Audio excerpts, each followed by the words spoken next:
Hi, I'm Jessica Ardeal with the Professional Healers Institute. Thank you for tuning in to crack the code of your body's intelligence because today's featured health expert is the one and only Dr. Ann Jensen. Dr. Ann, thank you so much for taking the time to be here. Your name and work has been mentioned already several times by members on the panel here. You are a clinical researcher and published author on emotional healing and stress reduction. And you hold a private practice, continue to study and pursue studies at the University of Oxford. In the middle of all of that and more, you've been introduced to muscle testing. And so I'd love if you could start there and just share how your initial impression led you to want to study more. Yeah, so I'm probably going to say something that it's sort of is contrary to what you would think I was going to say, but I was first introduced to muscle testing while I was at New York Chiropractic College 20 something years ago.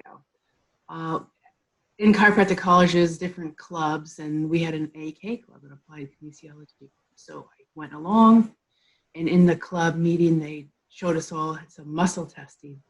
And I remember not being able to do it. I couldn't do it. I got frustrated and I walked out, and I didn't come back to it for probably about 15 years. But then I found myself at another seminar, and I didn't really realize that they used muscle testing in the process. So 15 to 20 years after that initial exposure, I started muscle testing because of this course I was taking, and haven't looked back. I absolutely loved it. And it was at that point I'd been in private practice in North Queensland for probably 7 or 8 years. And then, as a chiropractor, I was, adjusting people and getting results, and people were happy. But after I started muscle testing, people started getting better and staying better. So, and it just kind of took off from there. I absolutely love it. I'm at a point now where I kind of am a bit leery of practitioners or healers that don't use muscle testing. It's like, what do you mean you don't use muscle testing? I love hearing you say that because it speaks to where we're going for the future of healthcare too, right? And you mentioned the decades that kind of have gone by, and I think we're building up to this point where we're ready to recognize our body intelligence and how to access that with muscle testing. And so is it possible that you can dumb down the science behind muscle testing for us? Are you asking me how muscle testing works? Yes. Because we don't know. I have a funny story about that too. That was actually the number one question that, by the way, I went around the world and I assessed roughly about 400 practitioners, their accuracy of muscle testing. And of those 400, the most common question was, well, how does it work? No patients, because we had practitioners come into the studies and we also had patients come in. And none of the patients worried about that. And I spent 10 years at Oxford, and only one person in that whole entire 10 years asked me how muscle testing works. They don't care at Oxford how muscle testing works. They just wanted to know if it worked, how well it worked, and does it cause harm. That's the research questions that they were wanting me to answer.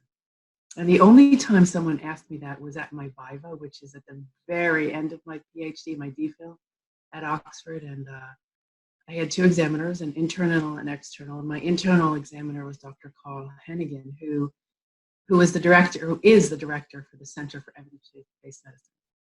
And he's pretty tough, but I knew he was fair as well. So I was a little nervous, but I felt pretty confident in the work that I've done. So we had 3 hours of questions, which was amazing, by the way. I loved every minute of it. And after about 3-something hours, he's kind of wrapping it up, and he says, "So, how does muscle testing work anyway?" And I said, that wasn't my research question. And he was happy with that. And we moved on. I graduated, and here we are. So, and I would actually, glad you brought this up, because we actually don't know how muscle testing works. And, for most practitioners out there, they explain it to their patients. Oh, and it's, and it's all just theories. There's never been a scientific paper published that explains explicitly how muscle testing works. I mean, the neurology has been hypothesized and blah, blah, blah. For every muscle tester out there, I'm sure there's a different theory. But the truth is, we don't know. And if you just take a step back and kind of be a patient for a moment, if you ask a practitioner, you're going to see, how does muscle testing work? How does something work? And if that practitioner tells you blah, blah, blah, blah, blah, and outlines how it works, and that is actually not true, you as a patient will know that. You will sense it in some way. And you may not be able to put a finger on that, but you will know that it's not true, or you sense something weird. Now, muscle testing, there's enough, skepticism surrounding muscle testing to add more by telling things to patients that are not true is doing the field harm. So when people ask me, what should I say say what I say. If someone asks me how muscle testing works, I say, we don't know how muscle testing works, but we know that it does. And that's how, and the way I'm going to use it today, we know it does. So I'm going to encourage anyone that's watching this as a muscle tester to say that as well. We don't know how it works, but we know that it does work. And that's actually true. You're being authentic, you're being genuine. Patients will pick that up, and you won't have that skepticism creeping. Thank you for articulating that. I love it. And so true, right? How can you argue the truth? When you experience it, it's one thing, and to hear about it is another. What is the one thing you want people to know about muscle testing if they haven't experienced it yet? If they haven't experienced it yet, drawing from my research again, the main study of my Oxford research was, we recruited what we call naive test patients, meaning the people that we recruited in the first study had no experience with muscle testing. They were recruited by saying, hey, come join this study. We need patients. Your muscles will be tested. And they didn't know anything else. Some of them guessed what was going on, but in effect, they had absolutely no experience with muscle testing. And the research showed that by their experience, their confidence, in muscle testing before the study started, and then compared to after the study finished, their confidence increased significantly. Their confidence in their practitioners increased, their confidence in muscle testing increased, which means we really just have to muscle test people. Stop talking about it, just push on people's arms or do what you do and muscle test, because that to show people, muscle testing is an experience. You need to experience and know to understand, what it's about.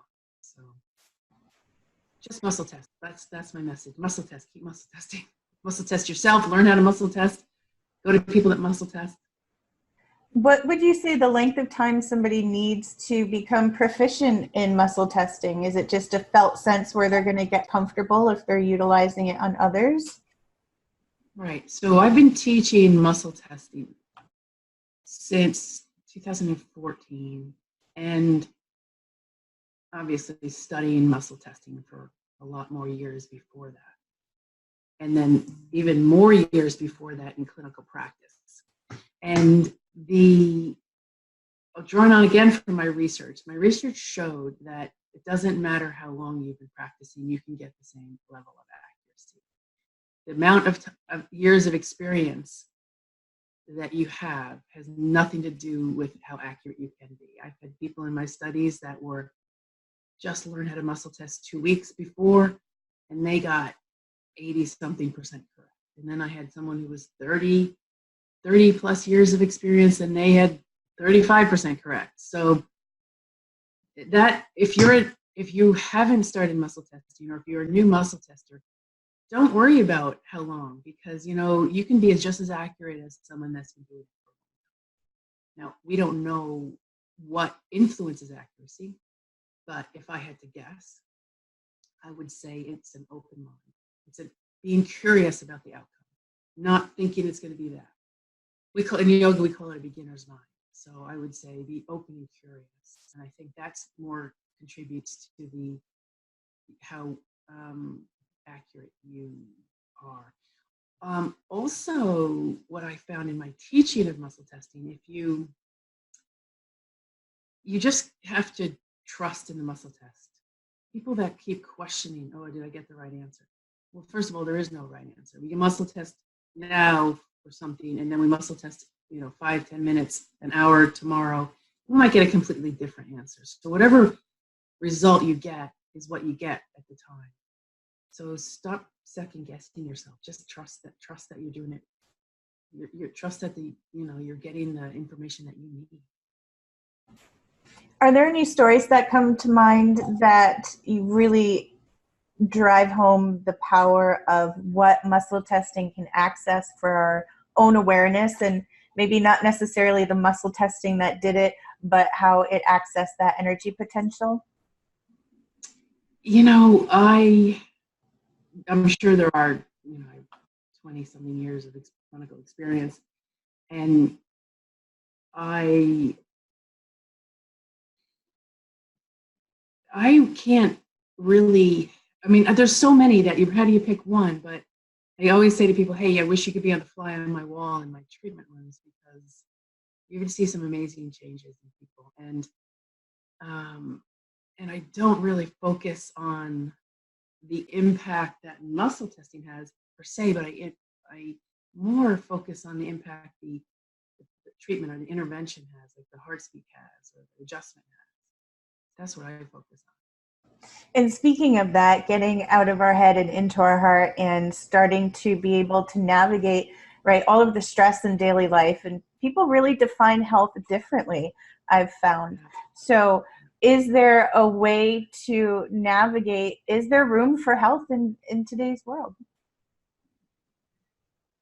With muscle testing or not, right? So I agree. I think people define health in different ways, and that was one of the challenges actually when you're designing research studies on complementary therapies, because complementary therapists like myself define health in different ways. We would measure in different ways than, for example, a medical doctor, and that is a really important thing to consider when you are designing a randomized trial, because your results will depend on your measures.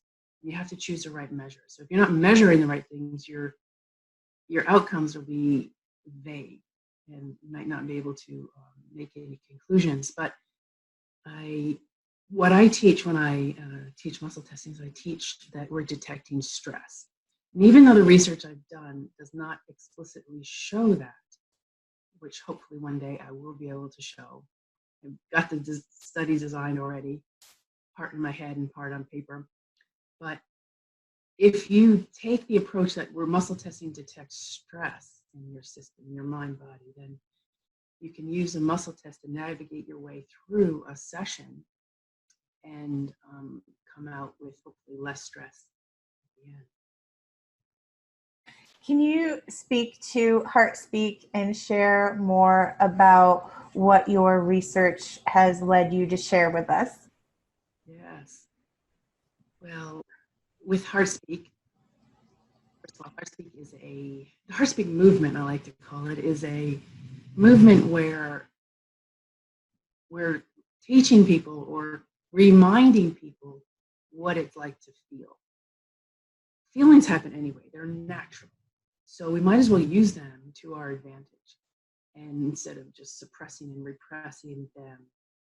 So HeartSpeak is about reminding people how to feel and using them purposefully to create more space in your mind and body. And with the whole HeartSpeak process is we use a muscle testing to detect a stress. Say you have a symptom, whether it's a physical symptom like a pain in the back, or a upset stomach, or a rash, or a feeling symptom like an anxiousness, or feeling that you're down or blue, or even a behavioral symptom like, oh gosh, I really don't like how I acted in that situation. I don't want to act that way. Or even a painful memory, like, oh, when every time I think of that, oh, I just like die inside. So if any of those, you can start with the heart speed process. So we did first use a muscle testing to detect stress, if there's stress related to that feeling, that symptom, that memory. And then if there's a stress, we start picking it apart. When we have a stress, usually it's so overwhelming, we're like, oh, I can't deal with it, shut down, don't want to deal. And especially if you've had trauma in your life, I wouldn't ask someone with trauma to re-experience that traumatic event. But you know what? We can just deal with this part of it. We're just going to forget that part. We're just going to deal with this part of it. We're just going to look at the sadness related to it. Can you look at the sadness? Yeah, we'll look at the sadness. So we just look at the sadness. And then when that's resolved, okay, what's left? Okay, let's pick another one. Oh, let's look at the urge to fight, which means you want to pummel someone. And we just keep chipping away at the stress until it's manageable, until it's not driving behavior and driving your physiology. And it uses, HeartSpeak uses some pretty heavy science behind it in the fields of neuroscience, affective science, or the science of feeling. It uses the science of learning and memory, uses how memories are formed and memories are reactivated to, but even though it's very science driven, in fact, a lot of these people that come to my courses, HeartSpeak courses, say, it's so simple. Yeah, it is. And how can we reach out and connect with you and learn more from you? You can contact me via the website, which is heartspeak.com. You can look on my website, drannjensen.com, Jensen. There you will find all my published papers under the publications tab. You can email drann@heartspeak.com, and check us out. I just am thrilled again that you've taken the time to take a stand with us for body intelligence, and muscle testing is a way to access that. And I'm curious, do you have a personal favorite part about muscle testing that just really appeals to you? Personal favorite part of muscle testing. I love self-testing. I consider it a vital tool that I always have in my toolbox. It's one of the most powerful tools that you can apply. Not that you muscle test every little decision, that's not the point of it, but to get clarity.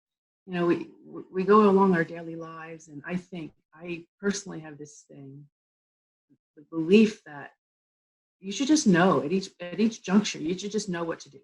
You know what to choose. You know this, you know that. There shouldn't be any questioning or hesitation or dithering. And if you don't know, then you could use the muscle testing to kind of guide yourself.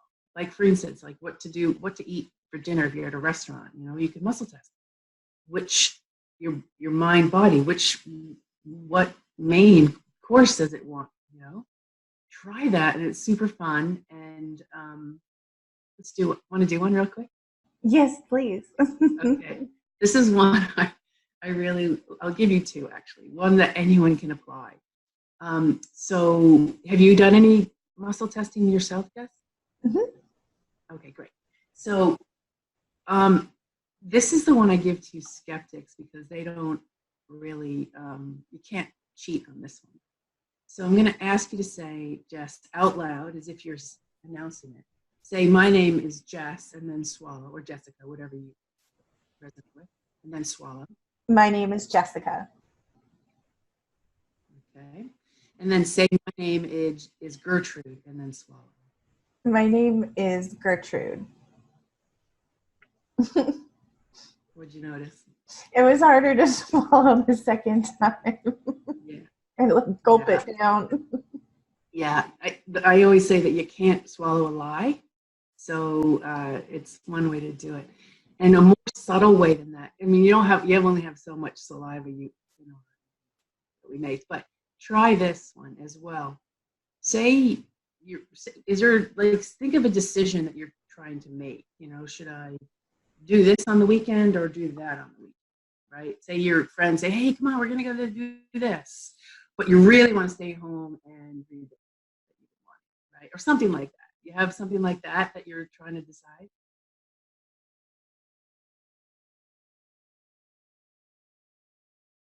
Oh, you're muted. Oh, okay. Sorry about that. I'm thinking here. Um, really quick. Nothing's coming to mind off the top of my head, honestly. Okay, that's okay. So think of two people, one person. Think of one person that you quite like. Yeah, quite like. And then take a big breath in and see how your lungs react. Okay, and then relax. And think of someone that maybe causes you stress or you don't really like, but is around and you have to tolerate. And then take another breath in through your nose. What did you notice? It just makes me chuckle a little bit because it was definitely harder to even want to draw the breath in. Yeah, that's another little way. Even though we're using the lungs, the ribs, and the diaphragm, we could use that kind of a muscle test, sort of, to gauge, your choices. So, I love that. Thank you for sharing those. It's so awesome because it just speaks to the language of the body. And when we get silent and communicate and listen to it, we can learn so much about ourselves and how to connect with each other in really cool, deep ways. So thank you for all you're doing to substantiate this phenomenon of, what we don't know, but we know it works.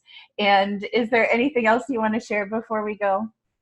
yeah, just follow your ease, follow the flow, follow the lightness. Since I have this opportunity, there's questions coming up real quick. With everybody doing different ways of muscle testing, is there a way to regulate the field so that we know what we're walking into with somebody who's providing this as a service? It's a catch-22, I think. If you do regulation, you want to make sure everyone meets a certain level of standard, and I think the kinesiology associations do a pretty good job of that. And on the other hand, if you regulate too much, you're going to dampen down creativity, and I've seen that happen as well in the kinesiology world as well. If you say kinesiology is only this, kinesiology came about because people were creative. If you regulate it and too much, you're gonna miss out. We're evolving as a species, so we need to actually keep evolving our systems. So we need a balance. We can regulate initially, but then once you reach a certain level, people do what they want and see what comes out of it. Thank you again. I'm so excited. I could just keep babbling on and on. Thank you, everyone, for joining us. I'm, again, thrilled. Thank you so much. And we'll say bye for now, everyone.